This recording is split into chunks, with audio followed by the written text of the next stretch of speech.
Hello friends, இன்றைக்கி வந்து chicken gravy தான் பண்ண போகிறோம். வீட்டில் சிலிண்டர் வேலை காலி ஆகிட்டு கரண்ட் அடுப்பில் தான் பண்ண போகிறோம். கரண்ட் அடுப்போட பெரிய அக்கப்போராக இருக்குது பார்த்துக்கோங்க. ஒரு சட்டியை தூக்கி அடுப்பில் வச்சு ஸ்டவ் ஆன் பண்ணால் டப்பு டிப்புன்னு ஒரு சவுண்டு. அதனால் அன்றைக்கி ஸ்டவ் ஆன் பண்ணாமே நான் எண்ணெய் ஊற்றிட்டு பட்டை கிராம்பு கடுகு எல்லாமே போட்டுட்டு அப்புறமா தான் அடுப்பு ஆன் பண்ணேன். பார்த்திங்களா, மெதுவாக பொரிஞ்சு வரட்டும் அப்படின்னு சொல்லிட்டு எல்லாமே பொரிஞ்சு வந்ததுக்கப்புறமா நம்ம வந்து கருவேப்பிலை சேர்த்துக்கலாம். வெங்காயம் வந்து நல்லா ஸ்லைஸாக கட் பண்ணி வச்சுக்கோங்க. வெங்காயம் சேர்த்து வதக்கிக்கோங்க. ஸ்டவ்வை நீங்கள் கம்மி பண்ணி வச்சாலுமே அது வந்து சீக்கிரமாகவே ஏதோ வந்து வதங்கிடும். அதனால் நீங்கள் வந்து லோவிலே வச்சுக்கோங்க கரண்ட் அடுப்பை பொறுத்த வரைக்கும். அப்புறமா நம்ம தக்காளி சேர்த்துக்கலாம். தக்காளி சேர்த்துட்டு அது லைட்டாக பாதி அளவு வேகிற வரைக்கும் வதக்கிக்கோங்க. நான் வந்து சிக்கன் கழுவி அதில் இஞ்சி பூண்டு பேஸ்ட்டு, அப்புறமா கொஞ்சம் மஞ்சள்தூள், உப்பு இதெல்லாம் போட்டு ஆல்ரெடி நான் வந்து அதை மேகினேட் பண்ணி வச்சுருந்தேன். அதுவும் நம்ம சேர்த்துக்கலாம்.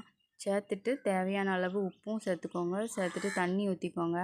தண்ணி ஊற்றிட்டு நல்லா கிண்டி கொடுத்துட்டு அப்புறமா கொஞ்சம் நேரம் மூடி வச்சுக்கோங்க.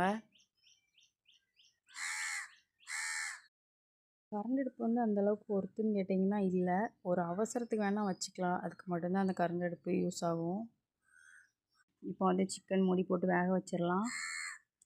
அப்பப்போ அதை எடுத்து கிளறி கொடுத்துக்கோங்க. ஏன்னா வந்து அடி பிடிக்கிற மாதிரி இருக்கும்.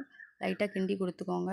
இதில் வந்து நல்லா சிக்கன் வந்து நல்லா வெந்து வந்தாலே போதும். ஏன்னா குழம்பு மாதிரி வேணும்னா நீங்கள் வந்து தண்ணியாகவே வச்சுக்கோங்க. கிரேவி மாதிரி வேணும்னா நல்லா வற்ற வச்சுக்கோங்க. நான் வந்து சிக்கன் குழம்புக்கு வந்து மட்டன் குழம்புக்கு வந்து சிக்கன் பொடியும் தான் போடுவேன். ஏன்னா எனக்கு ஒரு அக்கா தான் இதை சொல்லி கொடுத்தாங்க. நான் அந்த மாதிரி பண்ணேன், நல்லா தான் இருந்துச்சு. நீங்களும் ஒரு வாட்டி ட்ரை பண்ணி பாருங்கள். உங்களுக்கு பிடிச்சிருந்ததுன்னா அந்த மாதிரி பண்ணுங்கள். இல்லைனா சிக்கனுக்கு சிக்கன் பொடியும் மட்டனுக்கு மட்டன் பொடியுமே போட்டு வைங்க. அதுவும் டேஸ்ட்டாக தான் இருக்கும். அப்புறமா நம்ம நல்லா வந்து இது ஒரு வாட்டி கிண்டி கொடுத்துட்டு மூடி வச்சுக்கிடலாம்.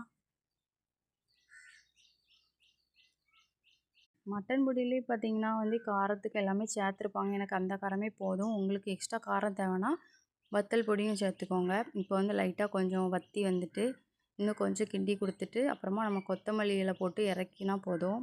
சூப்பரான சிக்கன் கிரேவி வந்து ரெடி ஆயிரும். இது பார்த்திங்கன்னா நீங்கள் சாதம், சப்பாத்தி, இட்லி, தோசை எல்லாத்துக்குமே சாப்பிட்டுக்கலாம். சூப்பராக இருக்கும். என்னோடய வீடியோ பிடிச்சிருந்துன்னா மறக்காமல் சேனலை சப்ஸ்கிரைப் பண்ணுங்கள், சப்போர்ட் பண்ணுங்கள். மறக்காமல் இந்த டிஷ்ஷை செஞ்சு பாருங்கள். சூப்பராக இருக்கும் டேஸ்ட்டு. ஓகே ஃப்ரெண்ட்ஸ், நெக்ஸ்ட் வீடியோவில் பார்க்கலாம். பாய்.